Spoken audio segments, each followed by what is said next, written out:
Olá, seja bem-vindo a mais um programa Politicamente Correto. Hoje vamos estar à conversa com o Gonçalo Pinto, representante da IEL, Iniciativa Liberal, na Assembleia Municipal de Vila Nova de Gaia. Caro Gonçalo, seja bem-vindo. Muito boa noite. Quem é o Gonçalo Pinto? Antes de mais, o meu agradecimento à Terras de Gaia, a toda a equipa da Terras de Gaia por esta muito boa oportunidade para me apresentar e apresentar as ideias do meu partido. O meu nome é Gonçalo Pinto, tenho 31 anos, nasci na cidade do Porto e vivo desde sempre na cidade de Vila Nova de Gaia. É um gosto enorme estar aqui consigo, Ângelo. Espero ter aqui uma conversa muito agradável sobre Gaia e sobre, naturalmente, aquilo que é iniciativa legal em Vila Nova de Gaia. Muito obrigado. O Gonçalo Pinto, enquanto cidadão, é diferente do Gonçalo Pinto, político, da Assembleia Municipal de Vila Nova de Gaia? Não. Aquilo que eu sempre procurei, enquanto deputado municipal na Assembleia Municipal de Vila Nova de Gaia, foi sempre transmitir as melhores ideias, na minha humilde opinião, para que naturalmente a cidade de Vila Nova de Gaia fosse uma melhor cidade para os seus cidadãos, para as pessoas que aqui passam, para as pessoas que aqui trabalham.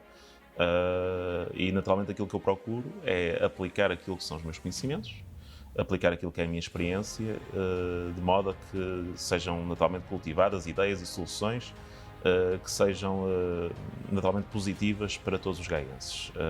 Eu sou economista, licenciei-me em Economia na Faculdade de Economia da Universidade do Porto, tenho o título de mestrado pela Nova School of Business and Economics, tenho o título também de pós-graduado em Análise Financeira pela Porto Business School, magna cum laude, e aquilo que eu procuro é muitas vezes dar naturalmente um enquadramento económico, quer em termos de incentivos, quer em termos de desincentivos, bem como também uma análise económica de muitos problemas que existem, por exemplo, na nossa cidade e que podem ter naturalmente uma solução económica e criar com isto muito mais bem-estar para nós todos, sem exceção. O objetivo, naturalmente, das minhas intervenções é sempre aplicar este conhecimento de uma forma positiva para criar soluções a problemas que nós todos temos e muitas vezes não temos solução nenhuma. O Gonçalo sente, enquanto representante na Assembleia Municipal, que há uma distância entre o eleito e aquele que foi, eventualmente, o cidadão, os vários cidadãos que votaram em si, que votaram no seu partido? Eu procuro que tal não seja o caso. Nós, em 2021, apresentámos um programa autárquico com bandeiras bastante definidas, bem delineadas, bandeiras muito fortes na área da transparência, bandeiras muito fortes na área da mobilidade, e aquilo que eu, como representante da Iniciativa Liberal na Assembleia Municipal de Gaia, tenho procurado fazer é efetivamente levar à discussão, mediante votos de recomendação, várias sugestões para melhorar a mobilidade dos gaienses, para melhorar aquilo que é a transparência das funções que a Câmara Municipal de Vila Nova de Gaia ocupa, aproximar aquilo que é a Câmara Municipal de Gaia do eleitor, do cidadão, e até agora, basicamente, nós até temos temos uma check sheet daquilo que são as bandeiras do nosso programa e até agora temos cruzado todas as linhas até agora. Portanto, temos procurado fazer com que todas as bandeiras ou todas as ideias sejam repassadas em sede da Assembleia Municipal para que, naturalmente, nós possamos cumprir, de certa forma, dentro das nossas especialidades, o nosso programa autárquico e responder, naturalmente, aos milhares de eleitores que escolheram votar em Iniciativa Liberal em 2021. De que forma é que o Gonçalo acha que era possível, digamos, juntar e, de alguma forma, aproximar o cidadão da política? Já não falo só da Iniciativa Liberal, não falo só da Assembleia Municipal, mas como é que o cidadão do nosso Concelho de Vila Nova de Gaia se poderia, não é apaixonar, mas interessar um bocadinho mais por política, se é que isto é importante para a nossa vida ou não? Pergunto. Certíssimo. Nós, na Iniciativa Liberal, nós somos muito defensores de uma política de portas abertas. Efetivamente e infelizmente para nós todos, o nosso ritmo de vida leva a que muita gente mal tenha tempo para pensar em política. O objetivo muitas vezes é chegar a casa, descansar, porque com a vida alucinante que nós levamos não dá para mais. Nós temos criado naturalmente condições ao cidadão, ao eleitor, que lhe facilitem o acesso à política. Efetivamente sempre foi uma nossa bandeira que as sessões das Assembleias Municipais, bem como as sessões da Câmara Municipal, bem como as sessões das próprias Assembleias de Freguesia, fossem transmitidas online. Inclusive, levámos uma proposta de lei na Assembleia da República para que tal fosse o caso, portanto, para que naturalmente os municípios fossem obrigados, quer em sede de sessão da Assembleia Municipal, quer em sede de sessão de Câmara Municipal, quer em sede de sessão da Assembleia de Freguesia, que todas estas sessões pudessem ser transmitidas online, via YouTube, via Facebook, via Instagram, via Twitch.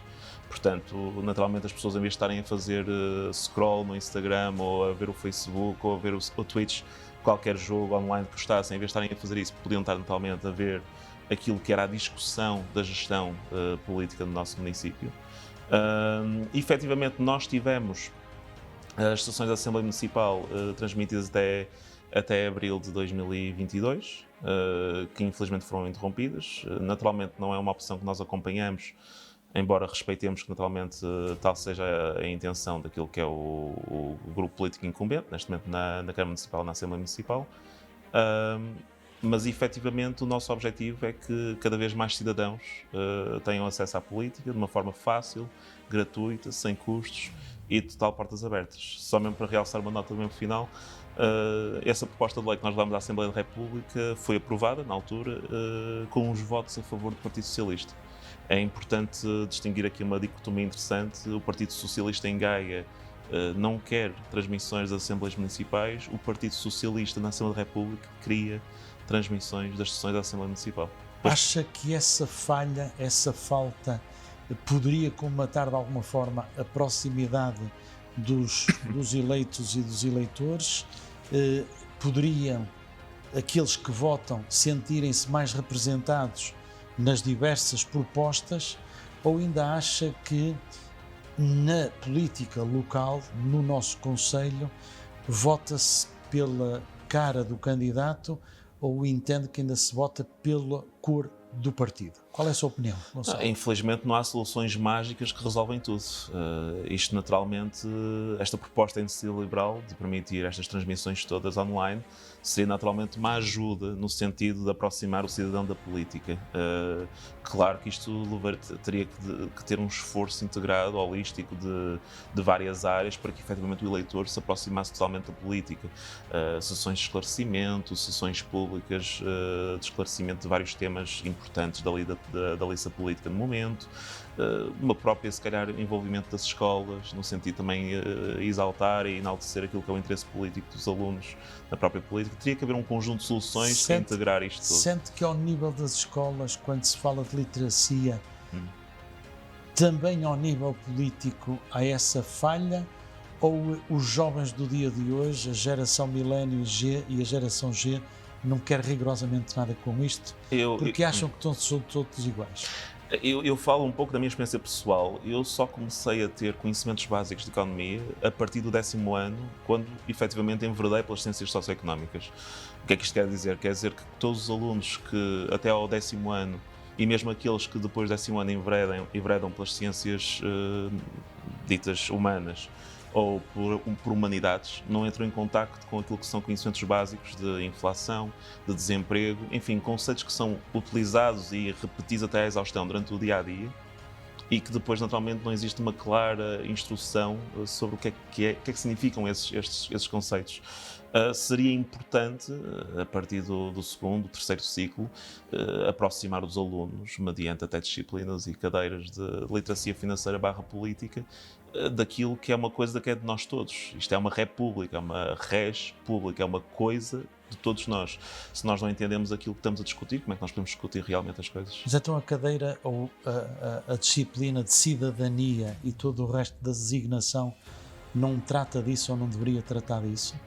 Daquilo que têm sido os relatos que me têm chegado, trata, mas de uma forma muito liminar, muito superficial. Às vezes seria mais importante alocar um maior conjunto de horas curriculares ou a essa disciplina ou uma disciplina autónoma que tratasse naturalmente de aspectos de matemática financeira, que tratasse de aspectos relacionados com aquilo que é macroeconomia básica, microeconomia básica e mesmo até naturalmente conceitos associados com o direito no que diz respeito à política, para que naturalmente os cidadãos quando chega a hora de votar, com 18 anos, se sintam capacitados para entender os programas eleitorais de todos os partidos. O Gonçalo está a falar sempre numa vertente económica, macroeconómica, política. Onde é que ficam as questões sociais? Onde é que ficam as questões climáticas? A sustentabilidade? Eu vou falar também da parte que me... E onde é que tudo isto se integra com um concelho como Vila Nova de Gaia, que é dos principais do nosso país? Eu vou falar um pouco da minha experiência. Eu, felizmente, e espero que esta também seja a realidade para todos os alunos e alunas em Vila Nova de Gaia, sempre desde cedo fui exposto a temas sociais e a temas sobre o ambiente e sobre o clima, que são importantes para todos nós desde uma tenra idade. Inclusive, várias visitas de estudo foram organizadas nesse sentido. Lembro-me, eu, com cerca de 12, 13 anos, numa visita de estudo, ir ver A Verdade Inconveniente, do Al Gore. Acho que nessa matéria o sistema educativo português tem respondido à altura e tem naturalmente instruído os alunos para aquilo que são as preocupações mais relevantes do século XXI relativamente à questão daquilo que é o clima, daquilo que é o aumento das temperaturas médias do planeta e naturalmente naquilo que é as questões sociais relacionadas com o facto de existirem algumas falhas de mercado que levam que naturalmente todos não possam ter o nível de vida social que merecem e devem ter. Nesse aspecto, acho que existe uma relativa boa resposta do sistema educativo português. Naturalmente, aquilo que nós nos focamos naquilo que não está tão bem. E aquilo que não está tão bem é aquilo que eu destaquei, que é efetivamente toda a componente de literacia financeira e literacia política que, infelizmente, ainda falta um bocado aos alunos e às escolas, mas que eu vejo com tendência para mudar nos próximos anos. Sente, era aí que eu ia chegar, sente que está a haver aqui alguma evolução, sente que, ouvimos isto, diria que no meu caso, que sou um bocadinho mais jovem, mas para a juventude acumulada, sente que esta geração, que sempre ouvimos dizer que é a mais preparada, e a próxima será sempre a mais preparada, que estas bandeiras, estes aspectos políticos, estes enquadramentos sociais, estes enquadramentos de uma sustentabilidade, é algo que os preocupa ou entende que eles olham para isto de uma forma muito passageira e não lhes toca pessoalmente e portanto, isto é um problema dos outros? Eu, por acaso, gosto muito de dizer que, apesar de nós termos pequenos dispositivos no nosso bolso que têm toda a informação e todo o conhecimento acumulado pelo ser humano, nós nunca temos as respostas certas. E acho que às vezes aquilo que acontece é que, como às vezes existe um distanciamento ainda relativo entre aquilo que é o conhecimento / informação, que é verdade que nos está disponível mediante a internet, de uma forma relativamente fácil e barata, o facto de nós não estarmos naturalmente entrosados nela, o facto de nós não falarmos sobre essas questões de uma forma diária, de uma forma cotidiana, leva a que inevitavelmente exista alguma apatia, digamos, alguma falta de sensibilidade relativamente a essas questões. No entanto, eu sinto, e ao contrário de muitos políticos, que as redes sociais não são uma ameaça à democracia. As redes sociais, para mim, são das melhores coisas que puderam ter considerado as democracias. Foram as redes sociais que permitiram a Primavera Árabe, há cerca de 10 anos. São as redes sociais que permitem um engagement e um envolvimento das pessoas como nunca houve até agora. Digamos que as redes sociais e a própria tecnologia permite que eu, Gonçalo Pinto, em Vila Nova de Gaia, consiga comunicar em tempo real com qualquer pessoa no planeta, quer esteja em Lisboa, quer esteja em Tóquio, quer esteja na Antártida. E é através do entrosamento das pessoas, através do engagement das pessoas umas com as outras, que mais tarde ou mais cedo os temas deixam de ser só o futebol, ou a comida, ou o estado do tempo, e passam a ser coisas, não digo que esses temas não sejam importantes, claro que são, mas os temas também passam a ser temas que nos dizem respeito a mais todos nós, e que podem ter naturalmente um impacto para o nosso futuro. Eu acho que mais tarde ou mais cedo as pessoas, nas suas conversas, na sua convivência, acabam por sempre abordar muitos temas que, por serem fraturantes ou por serem complicados, muitas vezes numa fase inicial não são abordados. Eu tenho assim uma espécie de otimismo cauteloso Em certa medida existe uma apatia das pessoas inicial, mas eu tenho a convicção plena que as pessoas dialogando, as pessoas entrando em contato umas com as outras, começam a discutir os temas que importam. Sente que os gaienses, de alguma forma, e não estou a falar só daqueles que votam na Iniciativa Liberal, de alguma forma fazem sentir, ou chegar-lhe a si e ao seu grupo, preocupações que são, digamos, transversais às suas freguesias, ao seu concelho, independentemente se aquilo é defendido como uma bandeira da esquerda, do meio ou do centro?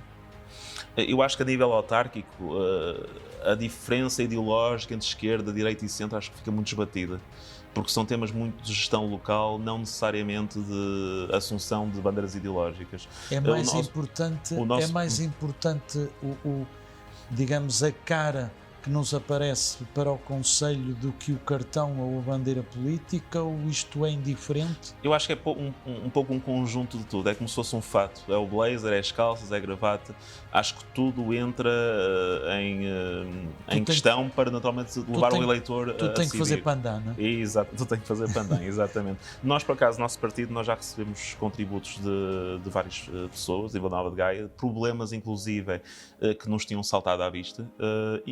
Agora, para as eleições de 2025, nós vamos lançar vários questionários temáticos, naturalmente para os membros da Iniciativa Liberal, mas também para todos os gaenses, vão ser questionários abertos, sobre a área da mobilidade, sobre a área da habitação, sobre a área da saúde, entre outros. Não vou estar naturalmente aqui a listar todos, para naturalmente ouvirmos os cidadãos, porque a política, se não é feita de contributos de cidadãos, então é feita de nada, e quando é feita de nada não tem substância, e se não tem substância acaba por ser só forma, e se é só forma não aguenta sobre si próprio. O gaiense só é ouvido para pagar impostos, ou sente que o gaiense também tem ou deve ter uma postura ativa, uma cidadania ativa naquilo que é a defesa dos interesses do seu concelho? Eu vou citar Platão. Platão disse uma vez que se nós não participamos na política, arriscamos a que haja alguém que intervenha por nós. Portanto, é muito importante que os cidadãos tenham uma intervenção plena e muito ativa na política. Sinto que tem havido uma evolução nesse sentido, com as figuras do orçamento participativo, inclusive é com a figura de que hoje em dia muitas autarquias portuguesas transmitem e disponibilizam naturalmente as sessões da Assembleia Municipal de modo online no YouTube, no Facebook, etc. Sinto que hoje em dia a nova polis acaba por ser, no fundo, as redes sociais. Acaba por ser o espaço de comentário por excelência daquilo que são as opções tomadas pelos políticos e pelos executivos naquilo que são os seus municípios. Sinto que hoje em dia um cidadão só serve para pagar. Sinto que hoje em dia um cidadão só serve para pagar impostos se quiser, porque tem naturalmente ao seu dispor todas as ferramentas para fazer uma participação ativa e plena na vida política do seu município e do seu país, claro. No Concelho de Vila Nova de Gaia, paredes meias com o Porto, como é que estamos? Qual é a sua opinião relativamente à pressão urbanística, ao facto de existirem o turismo? Isto para você, para o Gonçalo e para a IEL, isto é um mal, é um bem necessário? Que opinião é que o Gonçalo tem? Eu vou voltar a falar da minha experiência outra vez. Acho que as nossas experiências pessoais também contam muito. Eu, quando entrei para a faculdade, estávamos no início da Troika. Portanto, Portugal estava a passar por um momento económico-financeiro muito difícil. Mas constatava-se algo que já era visível na cidade do Porto e um pouco em Gaia já há muitos anos, se não até décadas. Que era efetivamente a cidade do Porto e a cidade de Gaia eram um bocado cidades fantasmas. A cidade estava cheia de edificado de voluto, prédios abandonados. A cidade do Porto, particularmente, o centro histórico estava irreconhecível face àquilo que é hoje. Eu tinha medo de ir para o centro do Porto. O centro do Porto não tinha ninguém, o centro do Porto não tinha atividade económica, não tinha comércio, não tinha restauração. Efetivamente, com aquilo que foi, sei lá, a desregulamentação promovida pelo novo regime do arrendamento urbano, entre outras medidas, acho que promoveram aquilo que foi a reabilitação urbana no Porto. Reabilitação urbana no Porto que foi, em grande parte, direcionada para alojamentos locais, mas que com isso permitiu naturalmente um segmento de mercado mais médio-baixo, poder chegar ao Porto mediante low cost. Eu que sou um utilizador assíduo das companhias aéreas low cost, e conseguiu naturalmente encher o Porto de vida, de comércio, de atividade. Enfim, o Porto em 2024 está a milhas daquilo que era o Porto de 2009. Claro que naturalmente as coisas não são perfeitas, não há bela sem senão. Maior pressão turística significa naturalmente uma maior necessidade de limpeza urbana, uma maior necessidade de cuidado urbano. Há sempre maior propensão para as coisas correrem mal, maiores necessidades de segurança, de policiamento, e naturalmente cabe à autarquia pegar naquilo que são os frutos do turismo e tentar minorar ou colmatar aquilo que são os malefícios do turismo. Como é que ficam no meio disso tudo os naturais do concelho? Como é que ficam as pessoas que sempre viveram naqueles locais e que, face à pressão dos AELs ou de qualquer outra medida que tenha a ver com o turismo, direto ou indiretamente, como é que conseguimos conciliar tudo isto? Isto é possível ou temos que afastar uns para chegar em outros? É extremamente penoso. Ou isto é a teoria de Darwin? Não, é extremamente penoso ver situações de pessoas que naturalmente viveram toda a vida no Porto ou no centro do Porto e, por força de terem um contrato de arrendamento, verem-se naturalmente despejadas pelo proprietário que naturalmente quer vender ou edificado para um apartamento turístico ou para um alojamento local. É penoso. Aquilo que naturalmente tem que acontecer é um processo de suburbanização. Naturalmente, o centro histórico do Porto é a zona mais procurada da cidade, porque é a zona que tem melhores transportes públicos, é a zona que está mais próxima de todos os ex-libris turísticos que a nossa bela cidade tem, é a zona onde efetivamente existe uma maior concentração de serviços e comércio. Aquilo que acontece é que efetivamente, e com a colaboração da autarquia, mediante PDMs flexíveis, mediante PDMs que sejam consonantes com tal fenómeno, aquilo que tem que acontecer é um processo de suburbanização. Isto é, as zonas que não estão urbanizadas no Porto, as zonas que não estão urbanizadas em Gaia, começarem a crescer, começarem a desenvolver-se, começar a existir ou a edificar-se aquilo que é a habitação de alta densidade. Naturalmente é muito difícil fazer com que os naturais consigam viver na mesma cidade onde sempre viveram, quando aquilo que constatamos é a pressão turística que está naturalmente a roubar as pessoas que sempre viveram nas suas casas para, naturalmente, empreendimentos na área do turismo, se ao mesmo tempo aquilo que se está a construir na periferia são prédios de 1 ou 2 andares, ou moradias. Enquanto for esta a tónica, muito dificilmente as pessoas vão ficar na cidade. Aquilo que se constata lá fora, nos Países Baixos, nos próprios países bálticos, é que efetivamente está-se a construir em altura e em força. Aqui em Portugal, só para lhe dar uma estatística, Ângelo, apenas 7% do parque habitacional português tem mais de 6 andares. O que é assustador, porque eu, se tenho um lote de terreno e apenas permito a construção nesse lote de terreno de uma moradia, eu só vou ter uma família a viver nesse lote de terreno.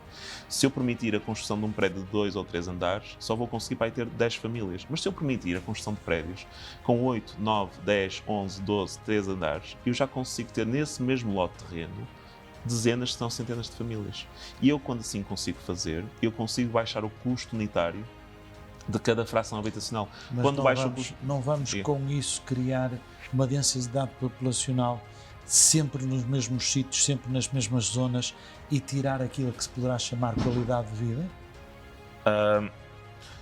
Isto, no fundo, acaba por ser uma luta entre duas forças. Se ao mesmo tempo eu incremento a densidade populacional numa dada área e com isso naturalmente retiro alguma qualidade de vida à população local, cabe à autarquia criar condições para que efetivamente essa qualidade de vida perdida possa ser colmatada, mediante transportes públicos melhores, mediante espaços verdes, mediante acessibilidades urbanas que naturalmente são sempre propícias à qualidade de vida dos seus habitantes. Falo, por exemplo, de parques de convívio, parques de skate, parques para animais de estimação. Portanto, tem que haver aqui sempre uma luta de forças e a autarquia consegue sempre financiar este tipo de políticas mediante aquilo que são os impostos decorrentes da construção de nova habitação, mediante os impostos que são decorrentes do aumento da atividade económica do turismo. Portanto, a Câmara, o Executivo Municipal, a Câmara Municipal de qualquer cidade, aquilo que pode sempre fazer é pegar naquilo que são os frutos da atividade económica e sempre colmatar ou minorar os malefícios ou os trade-offs negativos daquilo que é a atividade económica. O Concelho de Vila Nova de Gaia, na sua opinião, ainda é um sítio habitável, aprazível e que seja de qualidade? Eu diria que nós temos uma das cidades mais bonitas do país. E temos das cidades mais, a meu ver, habitáveis do país. Creio que há muitas cidades no nosso país que não têm o nível de conforto da nossa cidade. Agora, as coisas podiam ser sempre melhores. Infelizmente, senti na pele, e sinto muitas vezes, aquilo que é o flagelo de muitas pessoas não conseguirem ter vaga nas suas creches para colocarem os seus filhos. Sinto aquilo que é a dor de muitas vezes chegar ao trabalho após 2 horas de viagem, ou porque a ponte está rápida, está bem entupida, ou porque a ponte de Freixo está bem interrompida, depois de demorar 1 hora ou 2 horas para chegar a casa, porque faltam vias de acesso junto ao Mercadona, ou porque faltam vias de acesso no Nó de Grijó, ou porque o Palheirinho nem A20 não passam autocarros porque estão carros mal estacionados. Eu acho que a perfeição nunca se atinge, mas deve-se lutar por ela. E Gaia tem muito por melhorar. É um concelho bom para se viver, mas é um concelho que pode ser ainda muito melhor. Entende que, ao nível da Assembleia Municipal, a estes temas que acabamos agora de abordar, há mais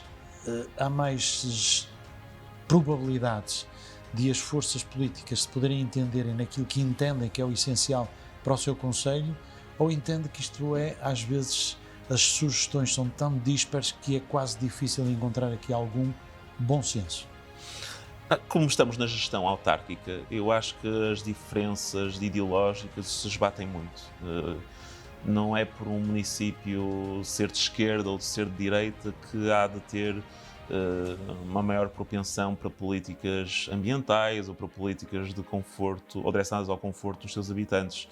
Acho que aqui acaba por ser sempre uma questão de bom senso, e é muito fácil arranjar pontos ou arranjar entendimentos entre forças políticas muitas vezes diametralmente opostas em questões tão basilares e comuns como é a mobilidade, como é as necessidades de transporte, como é a transparência.